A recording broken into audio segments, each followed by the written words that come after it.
Genova-Cornigliano, via per la tappa di trasferimento.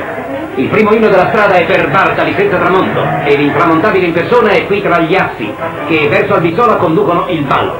Il luccichio dei girini ridisegna parallelo alla riva il ricamo dell'onda. Il motociclista della Rai può portare l'annunzio di una fuga. La panoramica sonda scappata. Clerici, autore dell'iniziativa. Pezzi, il decano di questi spavaldi. E Roma. E Casola. E Grosso. E Brasola, l'Annibale ai piedi delle Alpi Marittime. Sulla strada della corsa al sole, corsa verso il maltempo. I 7 vogliono arrivare prima della pioggia. Il pronostico era per Casola, ma Brasola fulmina sulla vittoria.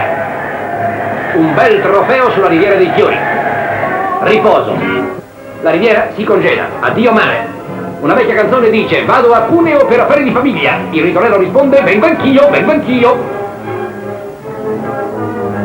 Solo a 2 chilometri dal Nava Astrua dalla Strapata. Il bielese se ne intende di queste sgroptate nelle prealpi. Una passione ricambiata. Il traguardo della montagna è suo. Ma Geminiani, a 17 secondi da lui, ha difeso la sua posizione nella classifica per il Gran Premio della Montagna. Da Mondovì, finale fugato. Biagioni attacca la distanza. Ma De Filippis è bravo nelle folgorazioni. È il pulcino della sua squadra.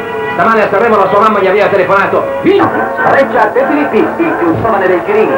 30 anni, poca esperienza e molto entusiasmo. Aveva scritto ai suoi...